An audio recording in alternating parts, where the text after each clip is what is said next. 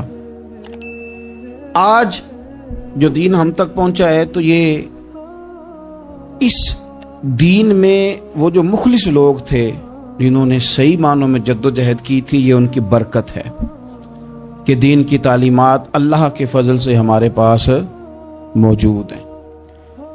اللہ تبارک و تعالیٰ نہ اپنے بندوں سے بڑی محبت فرماتا ہے، اور رب کریم تو ساری مخلوق سے ہی بڑا پیار کرتا ہے. لیکن اگر کوئی بندہ نیک بھی ہو، صالح بھی ہو، پرہیزگار بھی ہو، پھر تو وہ اللہ کا محبوب بن جاتا ہے.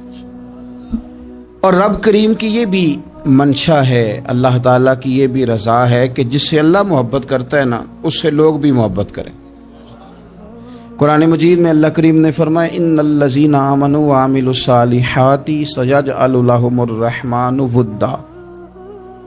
بے شک جو لوگ ایمان لانے کے بعد نیک اعمال کریں، رحمان لوگوں کے دلوں میں ان کی محبت پیدا فرما دے گا. صحیح بخاری اور صحیح مسلم میں حدیث ہے، نبی پاک علیہ السلام فرماتے ہیں جب اللہ تعالیٰ کسی بندے سے محبت کرتا ہے تو حضرت جبریل امین علیہ السلام کو بلاتا ہے اور بلا کر کے فرماتے ہیں جبریل میں فلاں آدمی سے محبت کرتا ہوں، آسمان نے دنیا پہ اعلان کر دو کہ سارے لوگ اس سے محبت کریں. اور پھر فرماتے ہیں کہ اے جبریل امین علیہ السلام آپ دنیا میں لوگوں کے دلوں میں یہ بات ڈال دیں کہ اللہ فلاں آدمی سے پیار کرتا ہے لہذا سارے اس سے محبت کرو. صالحین کا پیار دین کا بہت بڑا حسن ہے.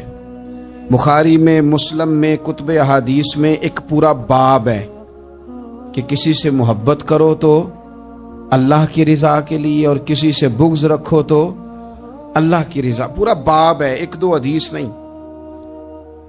اب ہوتا یہ ہے کہ ہمارے زمانے میں کچھ لوگ تو بیچارے ویسے ہی بڑے بعض چیزوں سے آوازان ہیں، ان کی طبیعتیں ویسے ہی بڑی تلخ ہیں، بڑی ترش ہیں، وہ ویسے ہی ذرا دنیا سے ہٹ کے چلنا چاہتے ہیں، ان کا مزاج ہے. وہ کیا کرتے ہیں کہ وہ بدگمانیاں پیدا کرنا، سوسائٹی کے اندر بری سوچوں کا فروغ دینا اپنے لیے وہ ضروری سمجھتے ہیں اور اپنی ذمہ داری سمجھتے ہیں. میں اکثر یہ مثال دیا کرتا ہوں کہ محبت بھی اگر ہم پیدا کرنا چاہیں تو پیدا ہو سکتی ہے، اور کسی کی عداوت پیدا کرنا چاہیں تو وہ کام بھی ہو جاتا ہے. بہو جانا چاہ رہی تھی میکے، اس نے اپنے شوہر سے یا اپنی ساس سے کہا کہ مجھے گھر جانا ہے. تو اب ایک پہلو تو یہ ہے کہ وہ شام کو بیٹا گھر آیا تو اماں کہتی ہے کہ پتر دیکھ، بیٹا نہیں چاہ رہا تھا کہ وہ جائے. اماں اس کی ذہن سازی کرتی ہے، کہتی بیٹا دیکھ تو ہر وقت اپنی ماں کے پاس رہتا ہے، باپ کے پاس رہتا ہے، بہن بھائیوں کے پاس رہتا ہے، تو بیچاری اگر 6 ماہ کے بعد 3 ماہ کے بعد تقاضا کرتی ہے تو اس کا بھی تو دل کرتا ہے نا اپنے ماں باپ سے ملنے. اب بچہ نرم ہوتا ہے، وہ شوق سے گاڑی نکالتا ہے، شوق سے چھوڑنے جاتا ہے، اس کے دل میں محبت فروغ پکڑ گئی. ایک پہلو یہ ہے کہ اس نے مطالبہ کیا بہو نے کہ مجھے جانا ہے میکے، تو ساس صاحبہ نے شام کو اپنے بیٹے سے کہا کہ کوئی طریقہ تو نہیں نا روز جانے کا، اور جب یہ وہاں سے ہو کے آتی ہے تو اس کا لہجہ ٹھیک نہیں رہتا، پھر یہ اس کو غلط مشورے ملتے ہیں، تو پہلے تو وہ صاحب ویسے ہی لڑائی شروع کر دیں گے کہ جانا ہی نہیں، اور جب بات بڑی بڑھے گی تو وہ جائیں گے تو ساتھ یہ کہیں گے کہ جاؤں گا ضرور پر دروازے پہ چھوڑ کے آ جاؤں گا، میں نے اندر کیوں کہ یہ بھی کسی نے پیچھے سے اس کو بھرا ہے.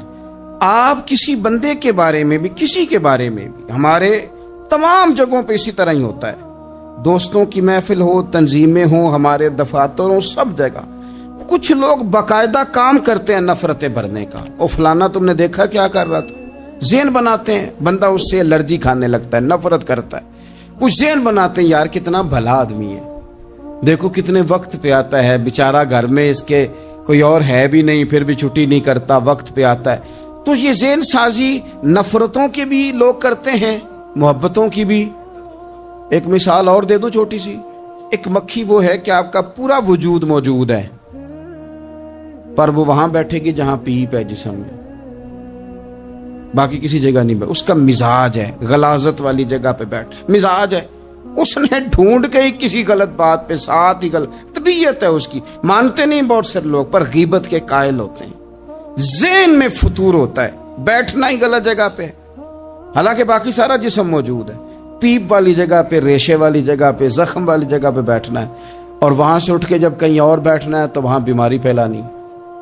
ایک مکھی وہ بھی ہے جو ڈھونڈتی ہے سارا زمانہ، پر بیٹھتی پھول پہ ہے، اور جب وہ پھول پر بیٹھ کر اپنے گھونسلے میں جا کے بیٹھتی ہے تو پتہ ہے وہاں کیا پیدا ہوتا ہے؟ شہد پیدا ہوتا ہے، اور شہد وہ ہے جو شفا دیتا ہے۔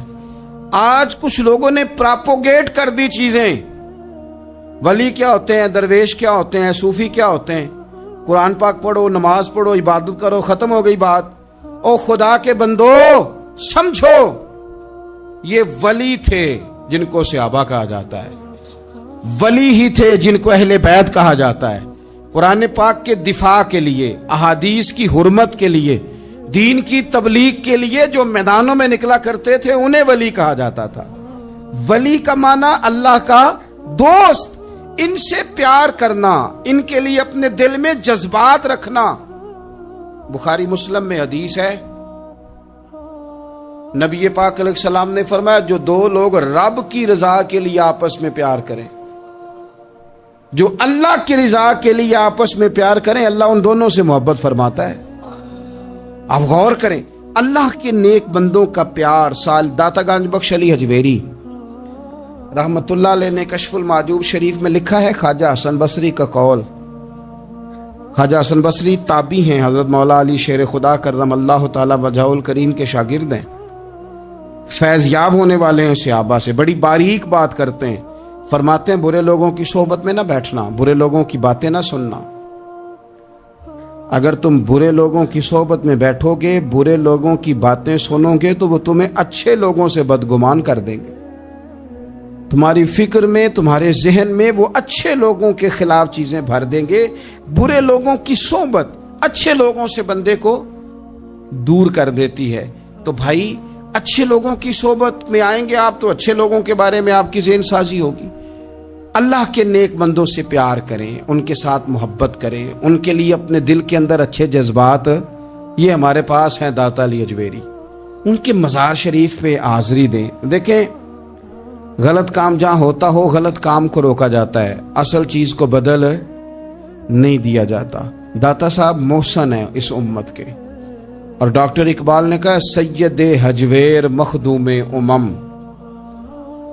داتا صاحب تو وہ ہیں کہ امت ساری کے مخدوم ہے، ساری امت کو ان کی خدمت کرنی چاہیے۔ داتا صاحب رحمت اللہ تعالی علیہ کی کشف المعجوب آپ پڑھیں تو سطر سطر روشنی، جگہ جگہ آپ کے لیے خیر، تعلیمات۔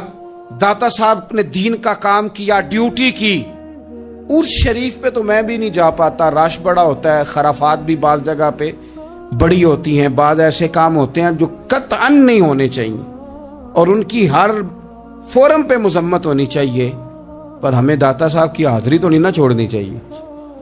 ہمیں تو کوشش چلیں عرس سے پہلے یا عرس کے بعد، میری اپیل ہے ضرور جائیے گا، اور جا کے نا تو ضروری نہیں کہ آپ کوئی خاص دل کے اندر بات ہی لے کے جائیں۔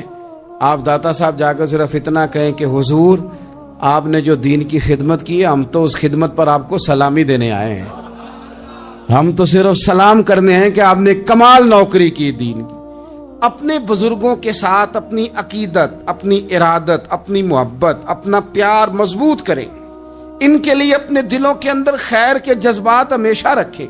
صحابہ کرام کے لیے، اہل بیت اطہار کے لیے، امام بخاری کے لیے، امام مسلم کے لیے، صوفیاء کے لیے، حضرت غوث پاک جیلانی کے لیے، خواجہ معین الدین اجمیری کے لیے، حضرت بہاؤالحق نقش بند بخاری کے لیے، حضرت سیدنا داتا علی حجویری کے لیے، حضرت پیر سید مہر علی شاہ کے لیے، امام احمد رضا بریلوی کے لیے علیہم الرحمہ اچھے جذبات ہوں، اچھا ذہن ہو، اچھا گمان ہو، آپ کی طبیعت چاہے کہ آپ ان لوگوں کی تعلیمات پڑھیں، جو طرز حیات انہوں نے اختیار کیا اس طرز حیات پر ہم بھی عمل کریں، ہم بھی اپنی زندگی اسی طرح سنت اور شریعت کے مطابق گزاریں جو ان لوگوں کا نہج اور ان لوگوں کا طریقہ تھا۔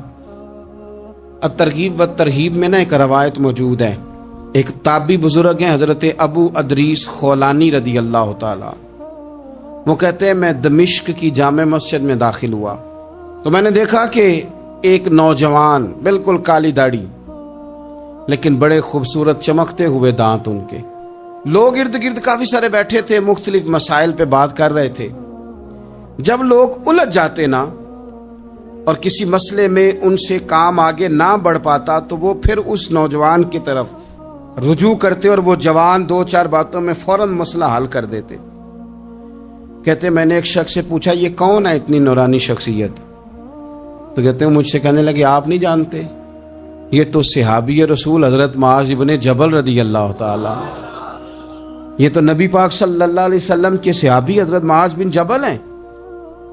کہتے ہیں میری طبیعت نہ لگ گئی ان کے ساتھ، میرا ان کے ساتھ دل کا لگاؤ ہو گیا، محبت ہو گئی، شوق ہو گیا۔ ہم نے چونکہ اولیاء کو، صوفیاء کو، صحابہ کو، اہل بیت کو اس طرح لوگوں کے سامنے پیش نہیں کیا، اس لیے ہمارے بچوں نے آئیڈیل بنایا ہے نئے دور کے فیشن کو۔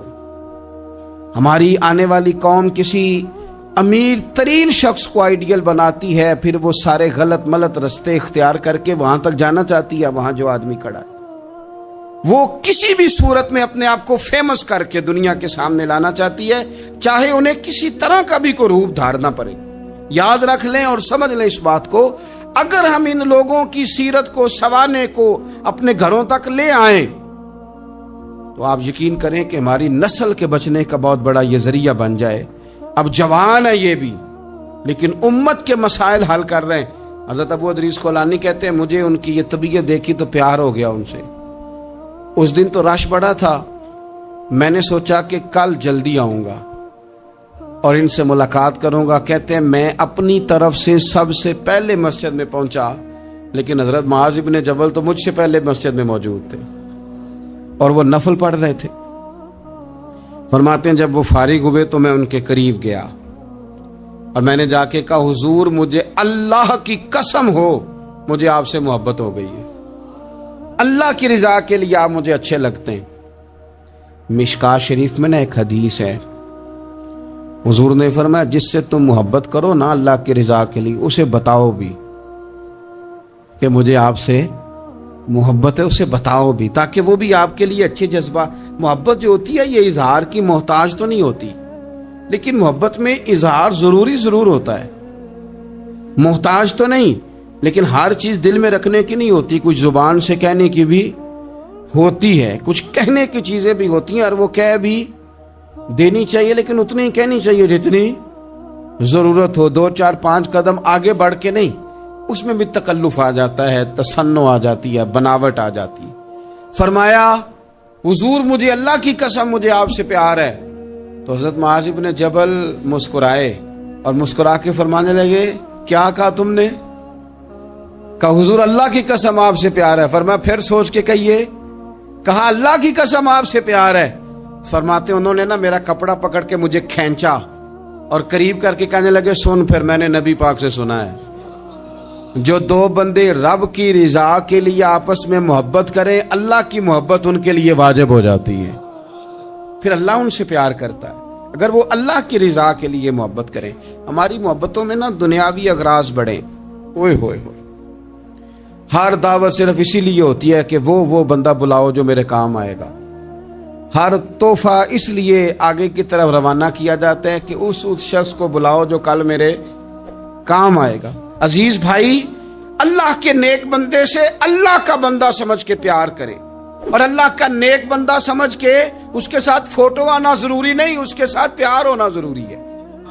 اور اگر محبت اخلاص والی ہو، پیار والی ہو، عقیدت والی ہو، تو حضرت ابو ذر غفاری نے تو کہا تھا یا رسول اللہ اگر بندہ کسی نیک بندے سے پیار کرے نہ اس سے مل سکے نہ اس طرح کے کام کر سکے پھر بھی کوئی نتیجہ نکلے گا؟ تو حضور نے فرمایا پیار خالص کرے اللہ قیامت کے دن دونوں کو جمع فرما دے گا. جو جس سے محبت کرے گا صبح قیامت اسی کے ساتھ ہوگا. شاید اسی لیے کسی پنجابی کے شاعر نے کہا تھا کہ اساں جے ہاں گناہیاں دا جدوں اعمال نامہ فرول ہوئے ذرے ذرے نے سامنے آ جانا ہے جو جو منہ تھی بولیا بول ہوئے اساں بھی کول حضور دے بیٹھ رہنا ہے لکھ عمل ترکڑی تول ہوئے ادو کولوں کی رب نے حساب لینا جڑا بیٹھا ہی محمد دے کول ہو. تو اللہ کے بندوں سے اللہ کی رضا کے لیے پیار کریں اس میں للہیت پائی جائے للہیت ہو اس میں کوئی اور نہ ہو بندہ ہو اور اللہ کی رضا ہو یعنی درمیان میں رب ہو اور تیسرا وہ شخص ہو. رضا الہی جب مقصود ہو پھر شکوے بھی پیدا نہیں ہوتے پھر شکایتیں بھی پیدا نہیں ہوتی پھر اپنی مرضی کے بندہ جملے بھی نہیں بیان کرتا پھر کسی جگہ کوئی تکلف بھی اس میں نہیں پایا جاتا. تو خالصتا لوجہ اللہ تعالی آپ اللہ کے بندوں سے محبت کریں اور خاص ان کے لیے جذبات پیدا کریں. آپ کی طبیعت میں خاص جذبہ ہو خاص شوق ہو کسی پراپوگیٹ کرنے والے کے کسی پراپوگنڈے کا شکار نہ ہو. آپ کی طبیعت ہو تبھی میلان ہو ذوق ہو. حضرت حرم بن حیان تابعی ہیں فرماتے ہیں جب میں نے یہ حدیث سنی نا کہ نبی پاک علیہ السلام نے فرمایا ہے کہ حضرت اویس کرنی ان کی دعا کی برکت سے اللہ میری امت کے لوگوں کی بخشش کرے گا. اور جب میں نے یہ سنا کہ حضرت مولا علی جیسے لوگ حضرت عمر فاروق جیسے لوگوں کو جبہ دے کے بھیجا گیا ہے اور حضور نے بھیج کے کہا ہے کہ اویس سے کہنا میری امت کے لیے دعا کرے تو فرماتے ہیں میرے سینے میں لو لگ گئی کہ میں حضرت اویس کرنی سے ملوں. میری طبیعت لگ گئی میرا شوق آ گیا کہ میں خواجہ اویس کرنی رضی اللہ تعالیٰ عنہ سے ملوں. میں نکل پڑا اللہ کے بندے کے لیے نکلا. حضرت حرم بن حیان کہتے ہیں اس کو ابن الجوزی نے بھی لکھا ہے داتا گانج بخش علی اجویری نے بھی لکھا ہے. کہتے ہیں میں ڈھونڈنے لگا حضرت اویس کرنی کو بڑے شہروں میں گیا پر وہ ملے نہیں. داتا صاحب کہتے ہیں وہ حال والے آدمی تھے ان پر بھی حال تاری رہتا تھا اسی کسے دے کچھ نہیں جے لگ دے تے نہ کوئی ساڈا دردی وہ بھی اپنی کیفیت میں رہتے تھے. داتا صاحب نے لکھا ہے جب دنیا ہستی تھی تو حضرت اویس کرنی رویا کرتے تھے جب لوگ روتے تھے تو وہ ہنستے تھے. وہ سادہ غذا کھاتے تھے کسی سے کوئی لین دین نہیں اپنے طرز کلام اپنی زندگی. یہ لوگ بھی بڑے شاندار ہوتے ہیں.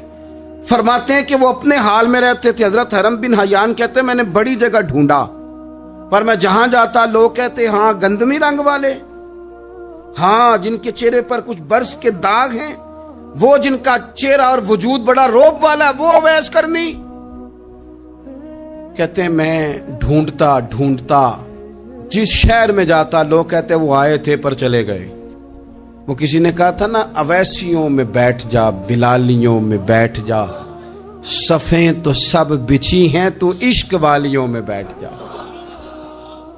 فرماتے میں وہ صفیں تلاش کرتا ڈھونڈتا نہ ملے مجھے. بالآخر میں عراق پہنچ گیا. نہر فرات کے کنارے ساری دنیا سے علیحدہ ہو کے وضو کر رہے تھے. کہتے ہیں میں پیچھے کھڑا ہوں میں نے جا کہا السلام علیکم تو حضرت اویس کرنی چہرہ اٹھا کے کہنے لگے وعلیکم السلام حرم بن حیان. تو میں نے کہا حضور آپ مجھے جانتے ہیں؟ فرمانے لگے عارف تو روحی من روحی کا میری روح تیری روح کی جاننے والی ہے. کہتے ہیں میں نے کہا حضور کو نصیحت کر دیں تو فرمانے لگے پہلی نصیحت تو یہ ہے کہ آج کے بعد مجھے ملنے نہ آنا. میں نہیں پسند کرتا میں تنہا رہنا چاہتا ہوں. مجھے نہیں شہرت اچھی لگتی میرا نہیں دل کرتا لوگ میرے پیچھے بھاگیں. آج آیا ہے آج کے بعد نہ آنا بس چھوڑ دے مجھے میرے حال پہ. میں اپنی زندگی اپنے حساب کے مطابق گزارنا چاہتا ہوں تو آج کے بعد نہ آنا. اور پھر فرمانے لگے اگلی نصیحت یہ ہے کہ جو رب نے تجھے دے دیا ہے نا اس پہ راضی ہو جا. اگر اس پہ راضی نہیں ہوگا تو تکلیف میں رہے گا. فرماتے میں نے پھر کہا میرے لیے دعا کر دے تو انہوں نے ہاتھ اٹھائے کہنے لگے یا اللہ میری اور اس کی جنت میں ملاقات کرا دینا۔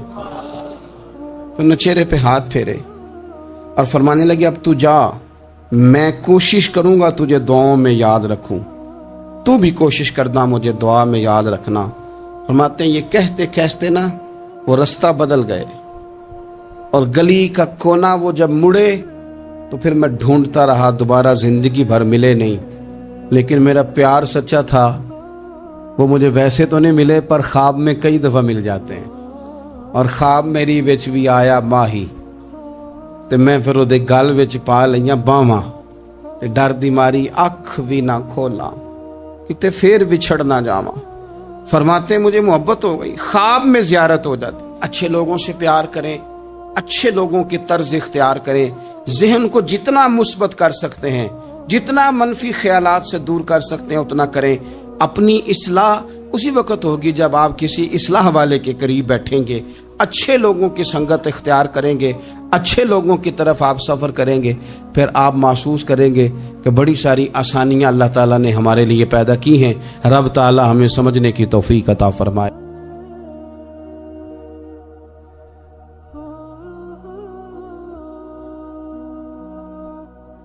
مجھ پہ بھی چشم کروں اے میرے آقا، کرنا حق تو میرا بھی ہے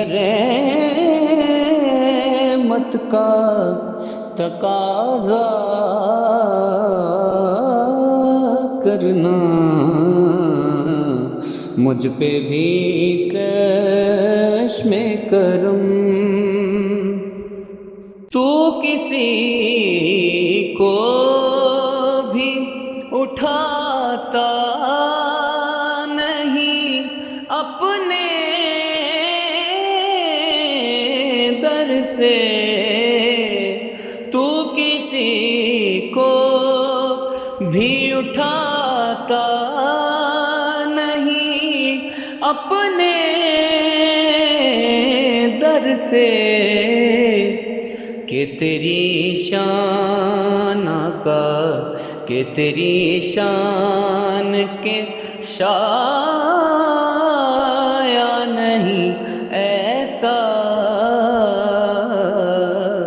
کرنا مجھ پہ بھی چشم کرم۔ یہ تیرا کام ہے اے آمنہ کے در یتیم، یہ تیرا کام ہے اے آمنہ کے در یتیم، ساری امت کی شفاعت